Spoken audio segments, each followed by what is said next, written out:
film Krzysztofa Zanussiego „Cwał”. Bardzo szczególna pozycja w ogóle w ówczesnym polskim kinie, to jest film z 1995 roku i także w twórczości Zanussiego. W zamiarze reżysera ten film miał powstać dużo wcześniej, miał powstać w latach 70., ale trudno sobie wyobrazić, żeby w latach 70. powstał film, który jest ewidentnym rozliczeniem z latami stalinowskimi, to jeszcze za wcześnie. W dodatku film, który miał być może nie inicjalnie, ale ostatecznie okazał się komedią. Mówię może nie inicjalnie, dlatego że pierwotnie reżyser też niekoniecznie planował to właśnie jako komedię, ale jak sam mówił, w latach 90. już nie chciał tego oceniać, już nie chciał się rozliczać. Chciał po prostu wspominać okres, który jest okresem jego dzieciństwa.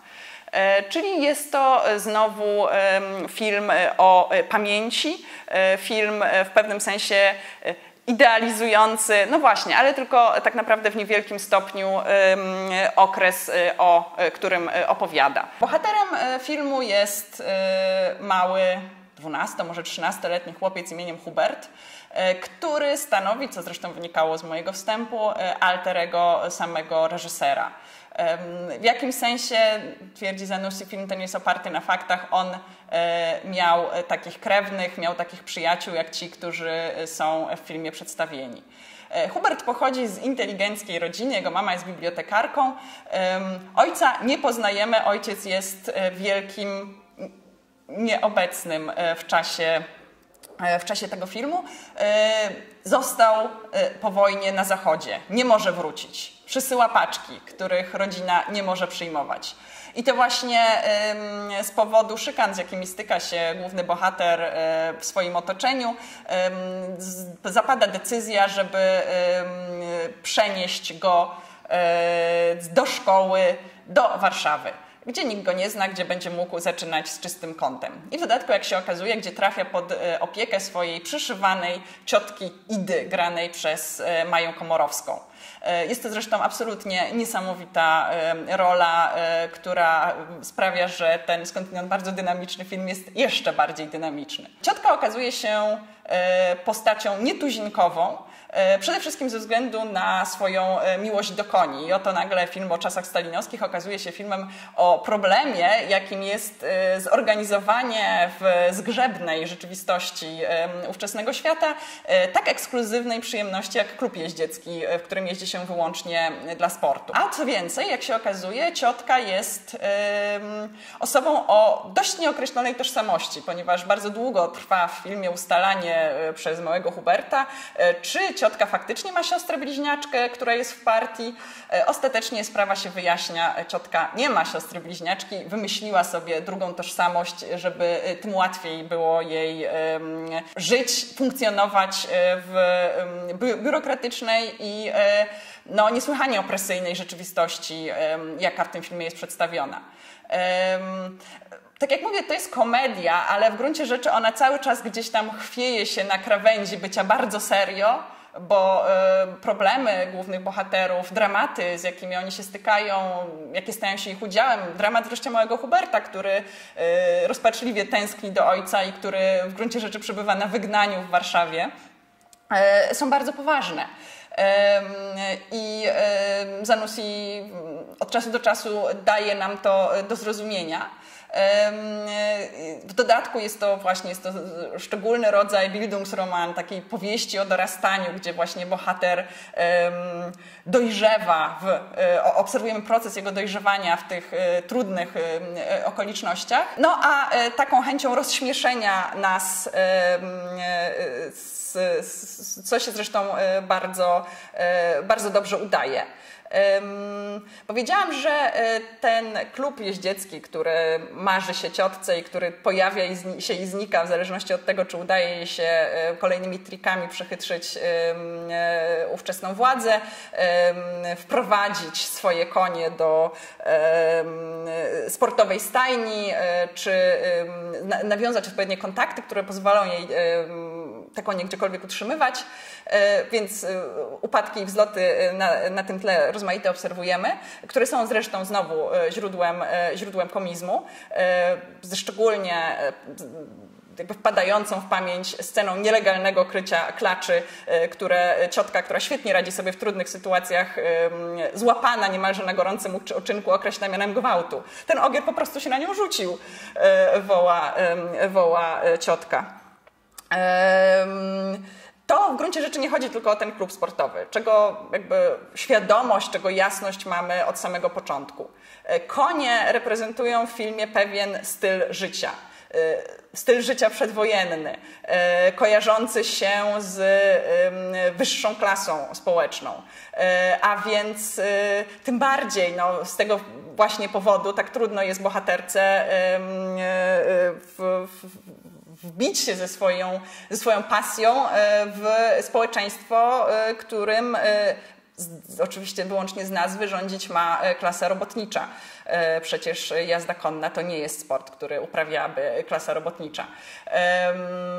Poza tym wreszcie, i tutaj jakby zresztą pada to określenie w filmie, chodzi o to, żeby za pomocą kultywowania pewnych obyczajów, jazdy konnej, ale także mówienia po francusku, określonej obyczajowości, religijności, o czym jeszcze więcej za chwilę, konsumowaniu, jeśli zdarzy się potem okazja, co oczywiście się nie zdarza specjalnie często, szampana i kawioru, nie ulec deklasacji.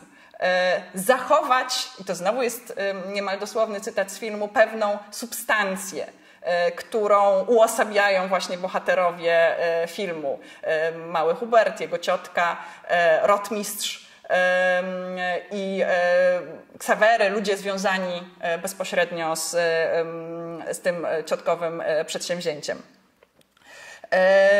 Aby właśnie te ideały zachować, aby te substancje zachować, i aby się nie zdeklasować, ciotka gotowa jest do daleko posuniętych poświęceń.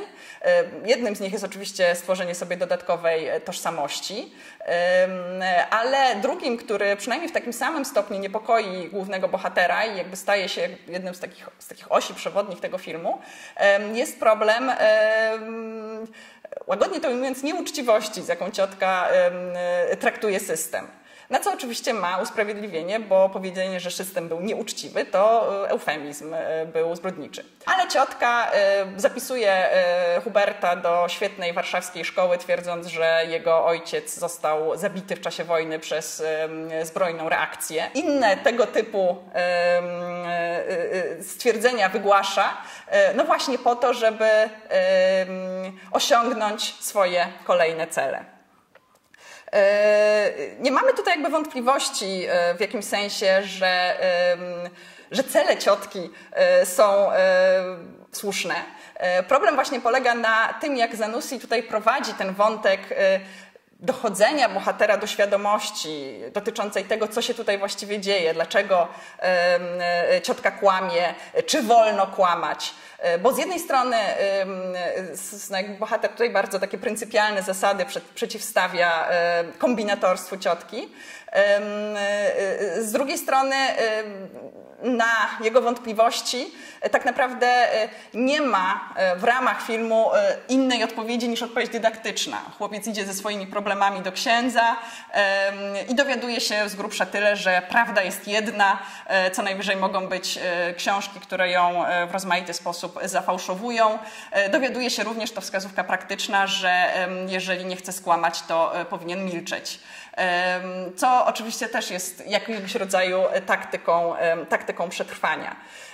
Jakkolwiek, tak jak mówię, te wątpliwości moralne małego Huberta są w pewnym sensie jedną z osi całej narracji, to o tyle stanowią, można powiedzieć, jej słabość, że my się tak naprawdę nie dowiadujemy, co życie w takiej podwójnej moralności z naszym bohaterem robi.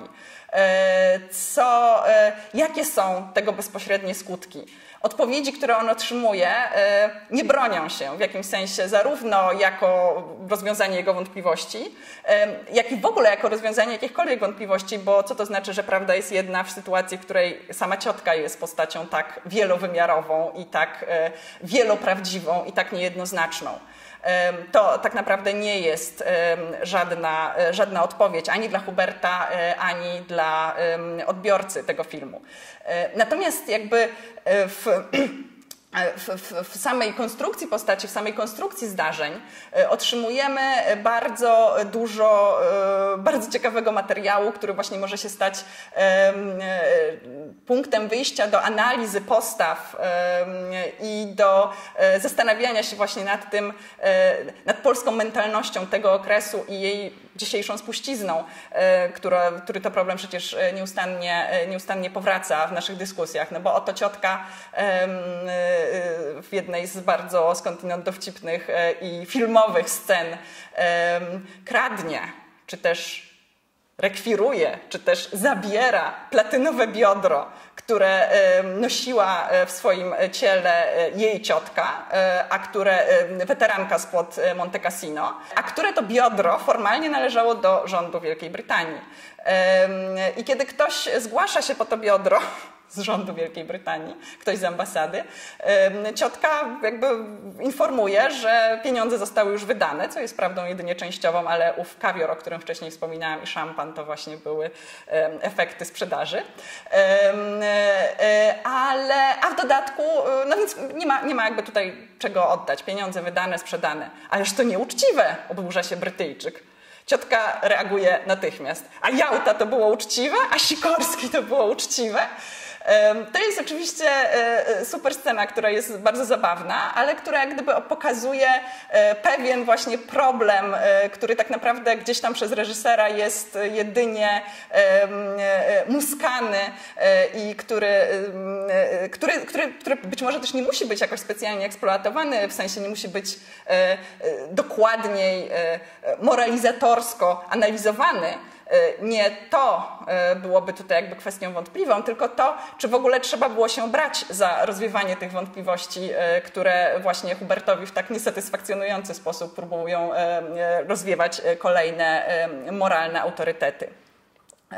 Natomiast niezależnie jak gdyby od tych wątpliwości, tak jak wspomniałam, ten film ma w sobie ten potencjał dynamiczny, który właśnie wiąże się z tytułowym cwałem, a więc najszybszym biegiem konia, który sprawia, że bardzo szybko wchodzimy w jego rytm i bardzo szybko zaczynamy iść w tym tempie, które film nam narzuca, oglądając obrazy, które znowu jakoś tam w polskiej ikonografii mają specjalne swoje znaczenie, chociażby galop ciotki i Huberta po poligonie, kiedy zaczynają ich ścigać czołgi i zbrojni żołnierze, a oni właśnie na tych koniach jako emisariusze innego świata, którzy właśnie ten inny świat zobowiązują się przechowywać. To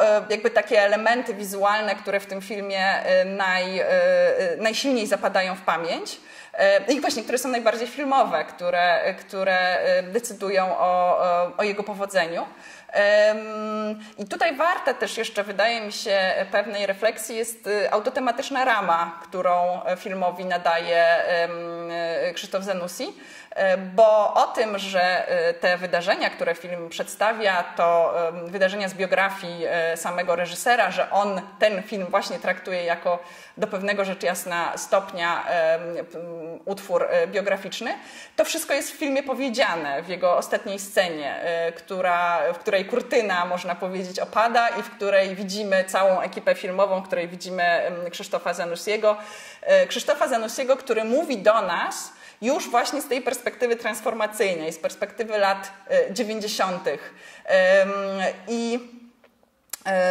I opowiada o swoim dzieciństwie, zastanawia się nad tym, jak mogłyby potoczyć się dalej losy jego bohatera i wreszcie wraca od twórcy głównej roli, do Bartosza Obuchowicza, który gra w filmie Huberta i mówi, że jego losy będą już zupełnie inne, bo toczyć się będą w XXI wieku, który, dodaje tutaj, będzie drugim stuleciem kina.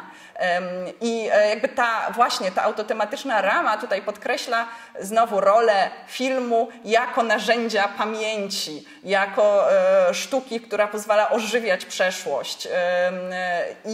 I jak się wydaje, w tym właśnie bardzo filmowym filmie Zanussiego, bardzo dynamicznym filmie, rzeczywiście wracającym do dzieciństwa, mimo wszystko idealizowanego, ta właśnie nostalgiczna rola kina jako nośnika pamięci jest niepomijalna i tym bardziej właśnie, że zostaje wyeksplikowana w ramach samego filmu.